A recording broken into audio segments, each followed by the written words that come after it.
Hello friends, welcome to our channel future online classes.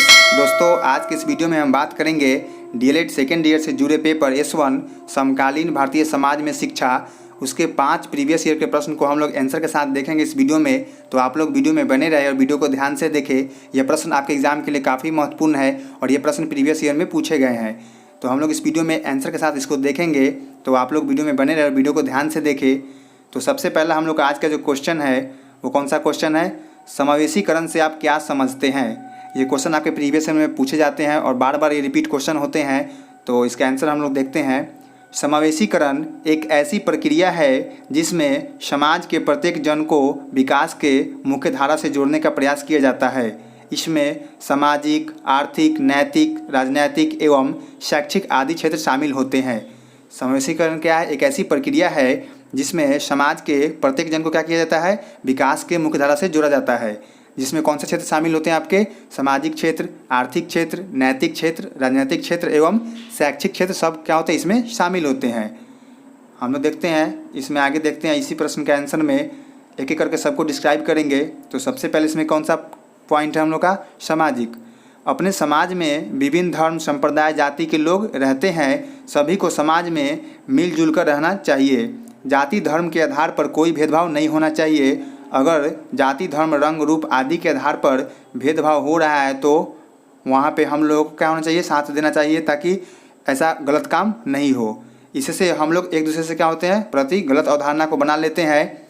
भेदभाव को अपने समाज से क्या करना है? दूर करने का हम लोग को उपाय लगाना है, ताकि क्या हो जाए? सभी को मिलजुल कर रहे और समाज में एक अच्छा वातावरण मतलब उपलब्ध हो। तो इसके लिए क्या करना पड़ेगा? हम लोगों को सामाजिक जो वातावरण है उसको क्या करना पड़ेगा? सुधारना पड़ेगा। और इसके लिए हम लोग को क्या करना होगा? समाज में अच्छे कदम उठाने पड़ेंगे और गरीब तबके के लोग, उन्हें भी हम लोग को समाज में आगे लाने का प्रयास करना होगा। नेक्स्ट आगे देखते हैं। समाज के सभी वर्गों को एक नज़र से देखा जाना चाहिए, ताकि पिछड़े वर्ग, शोषित वर्ग आदि को भी समाज के मुख्य धारा से जोड़ने का अवसर मिल सके। यानी कि समाज के सभी वर्गों को क्या करना है? हम लोग को एक नज़र से देखना है, ताकि जो पिछड़े वर्ग है, वंचित वर्ग है, शोषित वर्ग है, वो क्या हो सके? समाज के मुख्य धारा से जुड़ सके। तो आपका पहला ये पॉइंट्स है कौन सा? सामाजिक पॉइंट्स है। दूसरा आपका है आर्थिक, यानी कि समावेशीकरण में दूसरा आर्थिक क्षेत्र में क्या होता है? तो समाज में आर्थिक स्थिति के आधार पर ज़्यादा भेदभाव देखने को मिलता है। अमीर वर्ग हमेशा गरीब और वंचित वर्ग को घटिया नज़र से देखते हैं, जिसे दूर करना काफ़ी ज़रूरी है, क्योंकि इंसान की पहचान पैसों से नहीं बल्कि व्यवहार से होना चाहिए।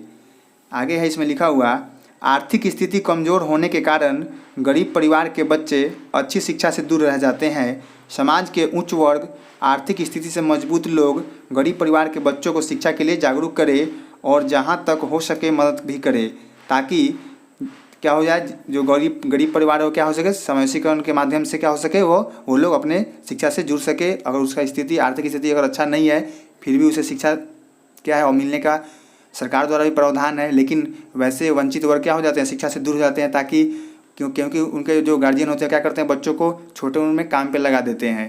तो गरीब जो समाज के उच्च वर्ग के लोग हैं, उन्हें क्या करना है? उन्हें आगे लाने का प्रयास करना है, शिक्षा से जोड़ने का प्रयास करना है। क्योंकि समाज के सभी वर्गों को पढ़ने का अधिकार है, तो जिनके पास आर्थिक स्थिति नहीं है उन्हें भी पढ़ने का अधिकार है। तो उसे कौन लोग दिला सकते हैं? उसे समाज के उच्च वर्ग के लोग, जो आर्थिक रूप से मजबूत है, वो लोग क्या कर सकते हैं? उनको शिक्षा देने का प्रयास कर सकते हैं, शिक्षा दिलाने का प्रयास कर सकते हैं। या फिर उनके लिए क्या करना होगा? जागरूकता अभियान भी चलाना होगा, ताकि वैसे बच्चे भी शिक्षा से जुड़ सके जो अभी तक शिक्षा से क्या है? नहीं जुड़ पाए हैं। नेक्स्ट हम लोग का पॉइंट है नैतिक। तीसरा कौन सा पॉइंट है आपका? नैतिक। मनुष्य में नैतिक गुणों को ग्रहण करने की प्रक्रिया को नैतिक विकास कहते हैं। समाज के सभी लोगों को अपना नैतिक कर्तव्य पता होना चाहिए, ताकि समाज में एक अच्छा वातावरण बन सके। सभी को एक दूसरे का सम्मान करना चाहिए। समाज में किसी भी तरह का भेदभाव नहीं होना चाहिए। बच्चों का नैतिक विकास समाज, आस पड़ोस, परिवार और विद्यालय में होता है। यानी कि जो आपका जो प्रश्न था कि समावेशीकरण में समावेशीकरण से आप क्या समझते हैं, तो इसमें बहुत सारे क्षेत्र थे। तो पहला कौन सा था आपका? सामाजिक। दूसरा आपका था आर्थिक। तीसरा आपका है नैतिक। और आपका चौथा कौन सा है? राजनैतिक क्षेत्र होता है। तो इसमें क्या होता है? वर्तमान समय में अपने देश, राज्य, जिला और पंचायत स्तर पर सिर्फ उच्च वर्ग और पैसे वालों का राजनीतिक क्षेत्र में क्या है? ज़्यादा वर्चस्व है। इसमें गरीब और वंचित वर्ग को भी शामिल करना जरूरी है, ताकि वो लोग भी अपनी समस्या को क्या कर सके? देश के सामने लाए और अपने मांगे अधिकारों को क्या कर सके, पूर्ति करे। राजनीति में सभी का अधिकार होना चाहिए और ये जरूरी भी है ताकि सभी वर्गों का क्या हो सके, विकास हो सके। तो जो राजनीतिक क्षेत्र में क्या हो सकता है, सभी वर्गों का भागीदारी होना काफ़ी ज़रूरी है ताकि जो वर्ग अभी भी पिछड़े हैं उन्हें भी मौका मिले और वो भी अपने सारे मतलब समस्याओं को सामने लाए और उसे भी दूर करने का प्रयास करे ताकि उनका भी समाज आगे बढ़ सके। नेक्स्ट आपका 5वां है शैक्षिक क्षेत्र, यानी कि समावेशीकरण के माध्यम से शैक्षिक क्षेत्र में क्या प्रभाव पड़ता है। तो शिक्षा के क्षेत्र में समावेशीकरण काफ़ी ज़रूरी है और सरकार भी इस पर कार्य कर रही है। समावेशी शिक्षा के अंतर्गत समाज के वंचित वर्गों को शिक्षा से जोड़ना है, साथ ही साथ विशेष आवश्यकता वाले बच्चों, दिव्यांग बच्चों की सामान्य बच्चों के साथ क्या करना है, वर्ग कक्ष में शिक्षा देने का प्रयास करना है। यानी कि समावेशी शिक्षा के अंतर्गत समान विद्यालय में समान वर्ग कक्ष में सभी बच्चों को क्या करना है, एक साथ शिक्षा देने का प्रयास करना है। शिक्षा को बढ़ावा देने के लिए सरकार पूरी कोशिश कर रही है, विभिन्न योजनाएं चला रही है ताकि बच्चे शिक्षा से जुड़ सके। तो ये आपका कौन क्या है, शैक्षिक क्षेत्र में आ सकता है। नेक्स्ट आपका इसका निष्कर्ष लिखना होगा एग्जाम में अगर प्रश्न आता है तो समावेशीकरण एक ऐसी प्रक्रिया है जिससे समाज के दलित, शोषित, वंचित, कमज़ोर आदि वर्गों को बढ़ने का अवसर प्राप्त हो रहा है और इसका लाभ बच्चे, वयस्क सभी उठा रहे हैं। जो समावेशीकरण होने से क्या हो रहा है, सभी बच्चों को लाभ मिल रहा है, सभी वयस्कों को भी लाभ मिल रहा है।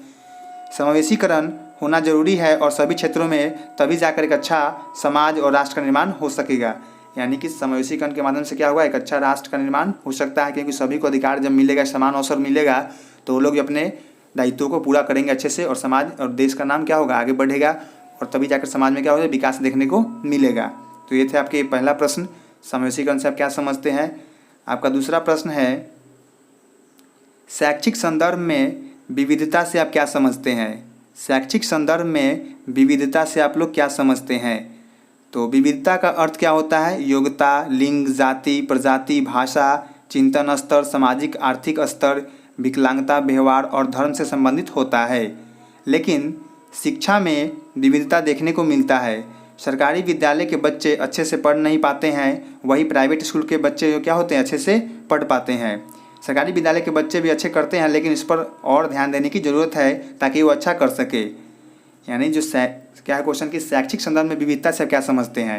यानी कि विविधता होता है तो विविधता तो समाज में भरा पड़ा है, लेकिन शिक्षा के क्षेत्र में हम लोग को जानना है या फिर इसमें शिक्षा के क्षेत्र के बारे में ही लिखना है ये प्रश्न में। तो शिक्षा के क्षेत्र में क्या हो सकता है, सरकारी विद्यालय में सारी सुविधाएं उपलब्ध है लेकिन अच्छे से शिक्षक नहीं पढ़ाते हैं, तो इसका दायित्व क्या होता है, समाज के बच्चे क्या होता है अच्छे से नहीं पढ़ पाते हैं, तो टीचर को ध्यान देना होगा और बच्चों को अच्छे से पढ़ाने का प्रयास करना होगा। इसी कारण क्या हो गया है, प्राइवेट जो स्कूलें हैं आसपास में वो सब में क्या हो गया, बच्चे ज़्यादा हो गए हैं और वो लोग अच्छे से बच्चों को पढ़ाते हैं, तभी तो उनके यहाँ भीड़ रहता है। वही सरकारी विद्यालय में सारी सुविधाएं होने के बावजूद भी बच्चे वहाँ नहीं जा पाते हैं या फिर सिर्फ नाम लिखवा कर दूसरे स्कूलों में पढ़ते हैं। तो ये सारी समस्याएं है, इसे दूर करने का हम लोग को क्या करना होगा, प्रयास करना होगा ताकि बच्चे सरकारी विद्यालय में आए, वहाँ से भी अच्छा करें और अच्छा करते हैं। लेकिन वैसे बच्चे अच्छा करते हैं जो जिनके अंदर क्या हो, पढ़ने की ललक होती है। बाकी सारे बच्चे क्या होते हैं, सिर्फ नाम लिखा के वहाँ पे जाते आते हैं, कोई पढ़ाई नहीं करते हैं। तो इस पर ध्यान देने की ज़रूरत है। नेक्स्ट देखते हैं शैक्षिक संदर्भ में क्या क्या हो सकता है। इसमें हमारे देश में विविधताओं की भरमार है। यहाँ विविधता प्रकृति के साथ साथ निवास कर रहे लोगों में भी ज़्यादा है।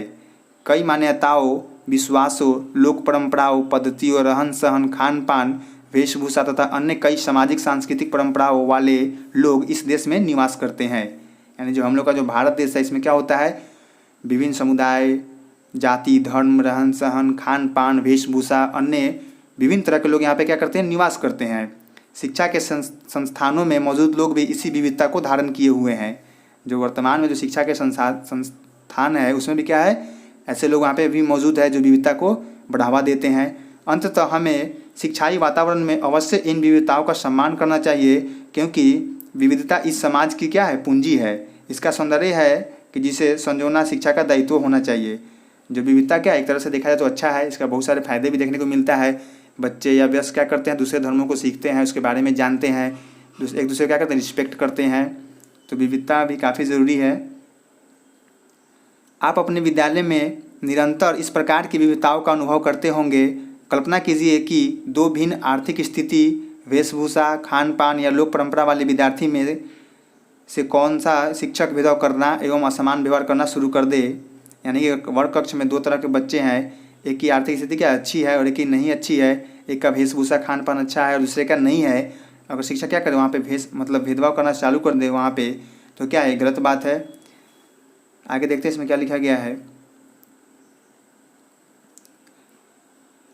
क्या यह स्थिति किसी विद्यार्थी के विकास एवं उसके आत्म संप्रत्यय के निर्माण को प्रभावित नहीं करेगी? यानी कि जो क्लास में अगर भेदभाव करेंगे एक शिक्षक के रूप में आर्थिक स्थिति के आधार पे, रंग रूप के आधार पे, वेशभूषा के आधार पे, तो क्या हो जाएगा वहाँ पे बच्चे के अंदर क्या हो जाएगा, बच्चे का जो आत्म संप्रत्यय क्या होगा, प्रभावित होगा। आपका उत्तर क्या होगा, निश्चित हाँ ही होगा। यानी बच्चे के क्या होगा, प्रभावित होंगे उससे। आप संभवतः यह उत्तर देंगे कि असमान एवं भेदभावपूर्ण क्या है व्यवहार से विद्यार्थियों के अंदर वंचना का भाव आएगा। यानी कि वैसे बच्चों को क्या लगेगा कि हमें सर हम पे ध्यान नहीं दे रहे हैं, हमें क्या कर रहे हैं, मतलब डांट रहे हैं या फिर मतलब फटकार लगा रहे हैं या फिर विभिन्न तरह के गतिविधियों के कारण क्या कर रहे हैं, हमको बाहर कर दे रहे हैं। तो वैसे बच्चे क्या हो जाएंगे, वंचना से ग्रसित हो जाएंगे। यानी कि उन्हें लगेगा कि हमें क्या है, कोई नहीं देखभाल करता है, हमें कोई ध्यान नहीं देता। तो वैसे बच्चे क्या हो जाएंगे, वंचना से ग्रसित हो जाएंगे। यह भाव अवश्य ही उनके विकास को प्रभावित करेगा। इससे क्या हो जाएगा, बच्चे का विकास क्या हो जाएगा, प्रभावित हो जाएगा। संभवतः उन विद्यार्थियों में तंत्र के खिलाफ क्या हो जाएगा, विद्वेष पैदा हो जाएगा, यानी कि द्वेष पैदा हो जाएगा, जो आगे चलकर एक अपने व्यक्तित्व की प्रकृति को क्या करेगा, निर्धारण करेगा।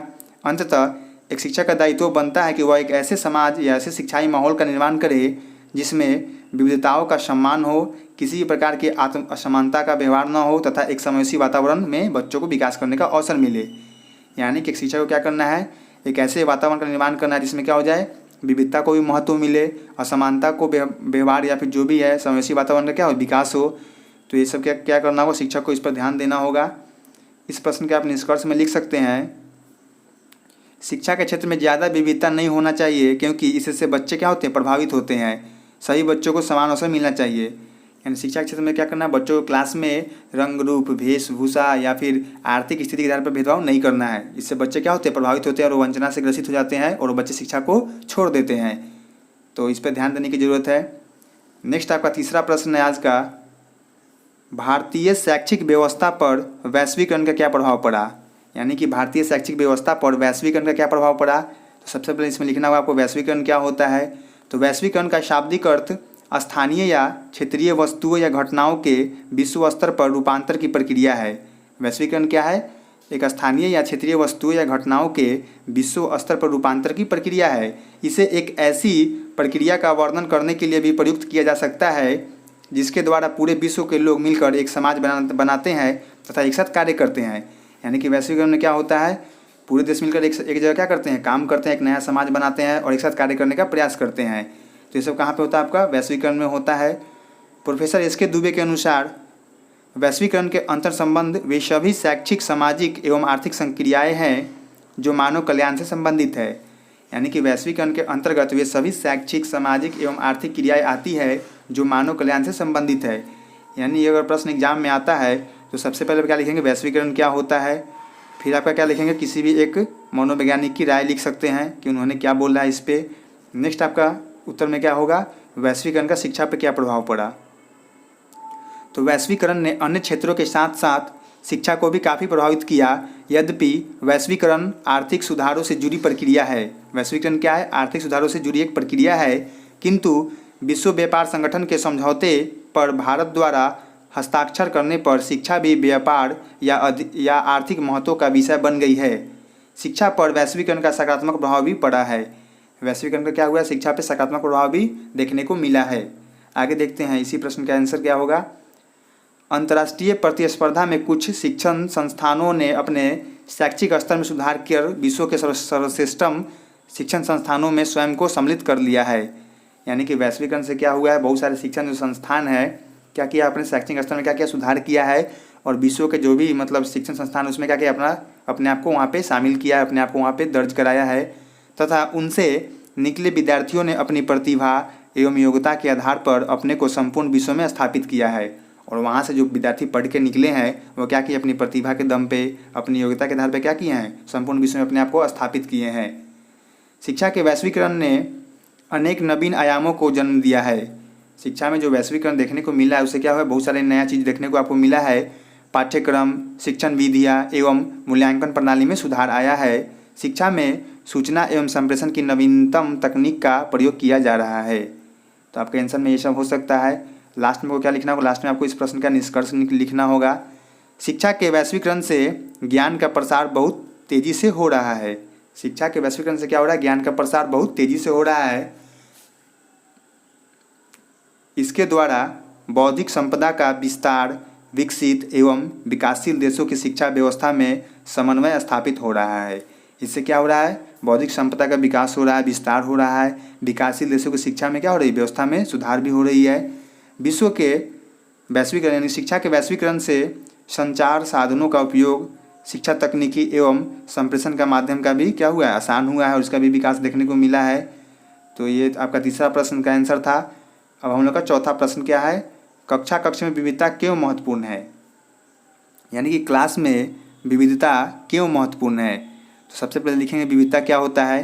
तो विविधता का अर्थ क्या होता है? विभिन्नता से होता है, यानी कि उसमें विभिन्न प्रकार के जो भी पाए जाते हैं अंतर उससे होता है। विविधता से तात्पर्य ऐसी स्थिति से है जिसमें समस्त भाषाई, क्षेत्रीय, भौगोलिक एवं सांस्कृतिक रूप से अलग अलग रहने वाले मानव एक समूह में निवास करते हैं। वहाँ पे क्या होता है? आपको विभिन्नता देखने को मिलता है, विविधता देखने को मिलता है। ऐसे ही माहौल वर्ग कक्ष में देखा जाता है जहाँ विभिन्न प्रकार के बच्चे एक ही वर्ग कक्ष में बैठकर पढ़ते हैं। यानी कि क्लास में क्या होता है? सभी बच्चे क्या होते हैं? अलग अलग संप्रदाय के होते हैं, अलग अलग जाति धर्म के होते हैं। तो वहाँ भी क्या होता है? विविधता देखने को मिलता है। आगे हम पढ़ेंगे, इसमें लिखेंगे आंसर के रूप में कक्षा कक्ष में विविधता से फ़ायदा क्या होता है। कक्षा कक्ष में विविधता से फ़ायदा तो क्या होता है? बच्चों में सृजनात्मकता का विकास होता है, बच्चे एक दूसरे से संस्कृति को जानते हैं, बहुभाषिकता का विकास होता है, एक दूसरे के धर्म को आदर करने का भी क्या करते हैं? बच्चे सीखते हैं। नेक्स्ट आपका पांचवा है संज्ञानात्मक विकास और नई सोच का भी विकास होता है। तो ये सब क्या होता है? बच्चों को वर्ग कक्ष में क्या होता है? विविधता से बहुत सारे फायदे होते हैं। अब एक एक करके जानते हैं क्या क्या होता है। सबसे पहले क्या था हम लोग का पॉइंट? क्रिएटिविटी यानी कि सृजनात्मकता। कक्षा कक्ष में विविधता से बच्चों के अंदर क्रिएटिविटी का विकास होता है क्योंकि सभी बच्चे को सोचने की क्षमता अलग अलग होती है। वे लोग किसी दत्त कार्य यानी कि असाइनमेंट कार्य पर क्या करते हैं? अलग अलग सोच को मिलाकर एक नई सोच बना सकते हैं और दुनिया के सामने ला सकते हैं। यानी कि जो बच्चों को असाइनमेंट मिलता है वो क्या करते हैं? बच्चे घर पे जाके बहुत सारे उसके बारे में सोचते हैं और फिर जाकर असाइनमेंट को सोल्व करते हैं। तो बच्चे क्या करते हैं? वहाँ पे अपनी क्रिएटिविटी को दिखाते हैं कि हम ये भी कर सकते हैं, अच्छे से कर सकते हैं। अगर थोड़ी सी भी हमें कोई मदद करे, शिक्षक भी कर सकते हैं और माता पिता भी कर सकते हैं। तो क्रिएटिविटी क्या होता है? बच्चों को देखने को मिलता है, सामने आता है, दुनिया के सामने भी आता है। आगे हम देखते हैं कक्षा कक्ष में विविधता के कारण बच्चे एक दूसरे के धर्म, संस्कृति आदि को जान पाएंगे और उससे क्या हो जाएगा? बहुत कुछ सीखते हैं। नेक्स्ट आपका पॉइंट क्या है? बहुभाषिकता। वर्ग कक्ष में विभिन्न क्षेत्र के बच्चे आएंगे, उनकी भाषा भी अलग अलग होगी, जिसके कारण क्या हो जाएगा? बच्चे नए भाषा को भी सीख सकते हैं क्षेत्रीय भाषा के अलावा।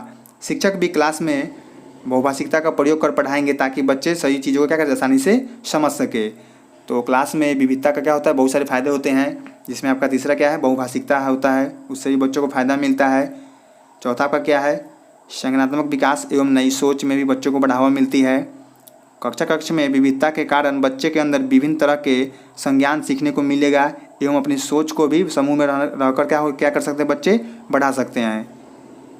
नेक्स्ट आपका है, इसका निष्कर्ष के रूप में क्या लिख सकते हैं आप लोग? कक्षा कक्ष में विविधता होने के कारण बच्चे विभिन्न धर्म, संस्कृति का आदर करना एवं नई सोचों को सीख पाते हैं। और सारे भी बहुत सारे पॉइंट आप अगर ऊपर देखें हैं तो उसे भी लिख सकते हैं निष्कर्ष के रूप में। नेक्स्ट आपका प्रश्न है पांचवा, शिक्षा के सार्वभौमिकरण के महत्व पर प्रकाश डाले। शिक्षा के सार्वभौमिकरण के महत्व पर प्रकाश डाले। तो सबसे पहले जानते हैं कि शिक्षा का सार्वभौमिकरण होता क्या है। शिक्षा के सार्वभौमिकरण के अंतर्गत समाज के सभी लोगों तक शिक्षा को पहुंचाना है। यानी कि शिक्षा के जो सार्वभौमिकरण का क्या है मतलब कि समाज के सभी बच्चों को क्या करना? शिक्षा को देना है। 6 से 14 वर्ष तक के बच्चों को विद्यालय से जोड़ना है और अच्छी शिक्षा प्रदान करनी है ताकि वह विद्यालय न छोड़े। यानी कि जो आपका शिक्षा का जो सार्वभौमिकरण उसका क्या मकसद है? एक तो है कि पहले सभी बच्चों को शिक्षा से जोड़ना है और शिक्षा को मतलब ऐसे प्रदान करना ताकि बच्चे विद्यालय को नहीं छोड़े। विद्यालय बच्चों के लिए घर के समीप लगभग 1 किलोमीटर के अंदर होना चाहिए। शिक्षा का जो सार्वभौमिकरण उसमें क्या है? बच्चे के घर से विद्यालय कितने किलोमीटर? 1 किलोमीटर के अंदर होना चाहिए प्राथमिक विद्यालय, ताकि बच्चे क्या कर सके? आसानी से विद्यालय जा सके। और विद्यालय में गुणवत्तापूर्ण शिक्षा देना है ताकि बच्चे विद्यालय को नहीं छोड़े। और 6 से 14 वर्ष तक के बच्चों को क्या करना है? मुफ्त में शिक्षा देने का प्रयास करना है। नेक्स्ट आपका इसमें पॉइंट लिख सकते हैं, शिक्षा के सार्वभौमिकरण के उद्देश्य लिख सकते हैं आप लोग। तो इसमें सबसे पहला आपका क्या हो जाएगा? बौद्धिक एवं मानसिक विकास होता है बच्चों का। दूसरा आपका हो जाएगा नैतिक एवं चारित्रिक विकास होता है। तीसरा आपका हो जाएगा सांस्कृतिक विकास। चौथा आपका हो जाएगा सामाजिक कुशलता का विकास। पाँचवा आपका हो जाएगा व्यक्तित्व के सर्वांगीण विकास। छठा आपका हो जाएगा जीविकोपार्जन का उद्देश्य से। और सातवां का हो जाएगा आपका ज्ञानार्जन का उद्देश्य से। तो ये सब क्या है आपके शिक्षा के सार्वभौमिकरण के उद्देश्य हैं। नेक्स्ट आप लोग इसमें आंसर लिख सकते हैं, शिक्षा के सार्वभौमिकरण का महत्व को भी लिख सकते हैं। तो सबसे पहले लिखेंगे व्यक्ति के विकास के लिए क्या है आवश्यक है, स्व शिक्षा के लिए आवश्यक है, आवश्यकताओं की पूर्ति के लिए भी आवश्यक है, साक्षरता प्रसार के लिए भी क्या है सार्वभौमिकरण आवश्यक है, जनतंत्र को सफल बनाने के लिए क्या है आवश्यक है, राजनीतिक जागरूकता के लिए, सांप्रदायिकता के विनाश के लिए क्या है आवश्यक है क्या सार्वभौमिकरण। और आपका आठवां क्या पॉइंट है, सामाजिक न्याय और सामाजिक समानता में क्या है भावना में क्या है ये भी एक सहायक के रूप में कार्य करता है। कौन सा, शिक्षा के सार्वभौमिकरण। आगे हम देखते हैं। तो ये है आपके अभी तक के लिए 5 प्रश्न काफ़ी है।